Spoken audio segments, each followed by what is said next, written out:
Sequestration is fast approaching. Here to talk about that and other issues is Representative Robert Pittenger. Representative, thanks for joining us. I know you got a busy week. Yes, sir, $86 billion in budget cuts, mandatory budget cuts coming on Friday. Republicans and Democrats do not seem to have any sort of hope of a deal before then. And it seems as if, at least from the latest polls coming forward from USA Today and Pew Research, that Republicans in Congress are going to get most of the blame. Do they deserve it? Well, Rob, this couldn't be a more serious time for our country.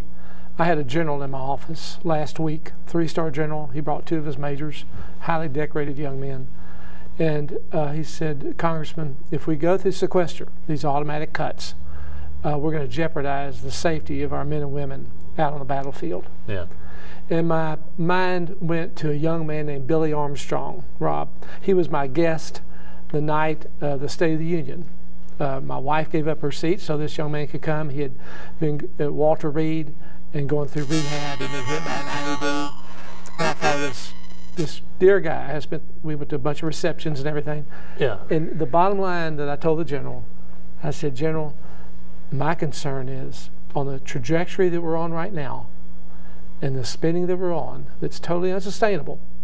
If we don't address it today, we're going to be worse off tomorrow. So the Billy Armstrongs of the world are not going to be protected anymore. Are you saying that the sequester should come? I think it's a necessary evil. We may put something in place in terms of a continuing resolution that may cause that date to be moved down further down the line, but it's going to have to, the cuts need to come. I think this is part of the problem that maybe the public does not understand, because these cuts, when they were agreed upon by President Obama and Speaker Boehner, were sold as something that would never occur. Well, we will do all that's possible to avoid these whatsoever, sort of the end of a world scenario. And now we have some Republicans in Congress saying, well, let's go ahead with them. Well, that was the president's idea. I mean, it came out of the White House. Yeah, but it was agreed upon by Congress. Well, so it doesn't really matter if it came whose idea it was. It was agreed upon as the law of the land. And now, both parties were agreeing this is not going to happen, no way, no how. And now we've got Republicans saying, well, okay, let's go ahead. Well, we've agreed to it. The idea was initiated by the president. We said, fine, we're going to do it. But he's been blaming the Congress for the concept of sequester. But the president's not here and you're here, so what I'm asking you is, again, it was sold as something that's not going to happen, and now why are people saying, well, let's go ahead with it? Well, it's a necessary evil because we need to address the spending in this country. I don't care who you talk to, Erskine Bowles, or I was with Peter Orszag, Obama's budget writer in Williamsburg.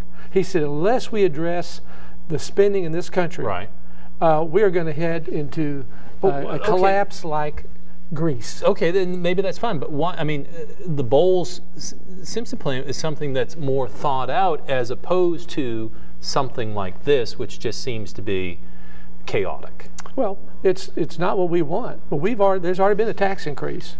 The president just raised taxes again. We've already seen a decline in the economy. Yeah. Many economists and other forecasters said it's going to slow down our growth another 6 months. He got what he wanted. He wanted to tax, you know, the upper income people. So he did it. So now we're saying, hey, it's time for spending cuts. And well, we've got to have some more revenue. Yeah, we need more taxes too. I'm gonna cut you off right there. We're going to continue this conversation tomorrow. For now, though, Congressman, I appreciate it. Yes, I know you got more to say, but we'll let you say it tomorrow. Thanks for joining us. Thank you. That's end the conversation for today. We'll be right back. News 14 Carolina is brought to you by